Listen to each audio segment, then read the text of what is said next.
break down all the action. Paul, good morning. Hello. I think for the first time in a month, I'm almost positive we're not going to be done recording this at 10 a.m. or so on Sunday, and a coach is going to be fired. I think we're safe this week. Yeah, we've had 4 weeks like we've never had before, but I think we're good today. I can't imagine anyone getting fired, and if they do, we really don't care. Because look, I'd say the only one. Well, I'm not going to start naming names of coaches that could be fired. We're going to celebrate a day of not having any firings. I do want to start off with the nightcap in the SEC between Alabama and LSU.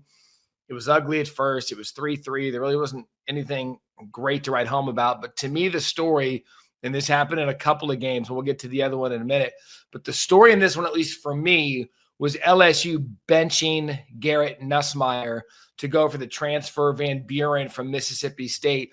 I don't know what's going to happen moving forward. I'm sure it was discussed about ad nauseum in a post game, but Paul, to bench Nuss in this type of game because he hasn't really done anything, I thought that was the headline in this one. The Heisman Trophy favorite after LSU beat Clemson, and what a journey he has been on. Of all the years that preseason predictions mattered less, this was the one. The fact that Arch Manning is still starting and Nussmeier is not. But it was just a weird game. I was in Birmingham all week, Matt, and I mean, you could walk down the street and talk college football, and nobody brought this up. And the reason I say that's so significant is that this has been the de facto game of the year, really, since 2007 when Nick Saban arrived at Alabama and would start playing his old school.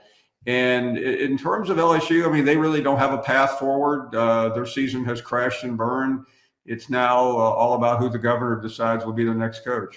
Yeah, and it is like, again, this used to be the one you would circle. Remember the win Brian Kelly got year one with Jaden Daniels? He went for 2 late. I think it was Mason Taylor that caught it.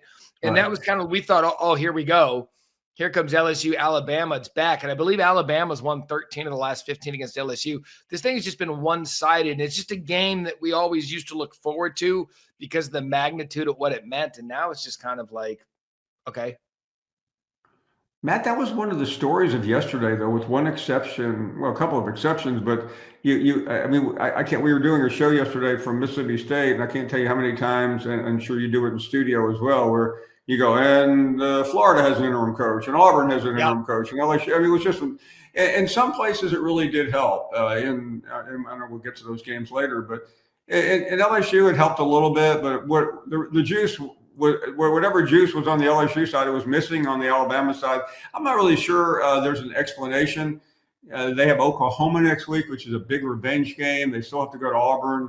I think Alabama knew that they could play a B game, B-. It wouldn't matter. They were still going to win.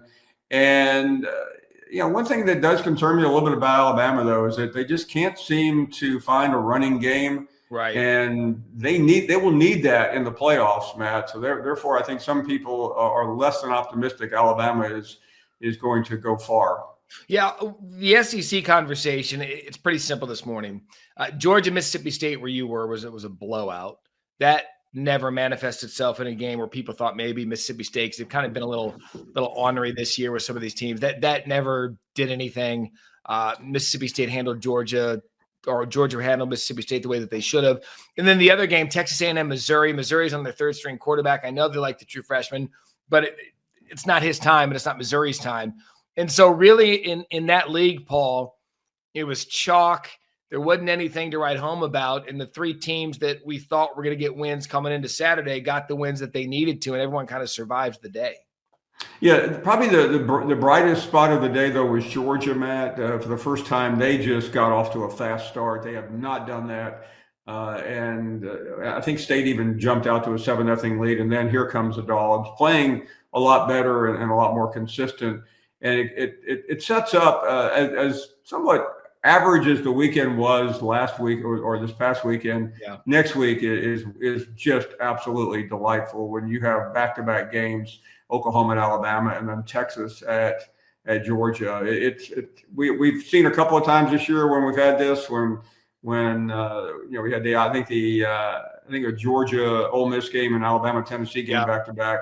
But this is going to really be a significant weekend, a desperate weekend for Texas. as well as Oklahoma. You want this, you got that. No way, watch them walk right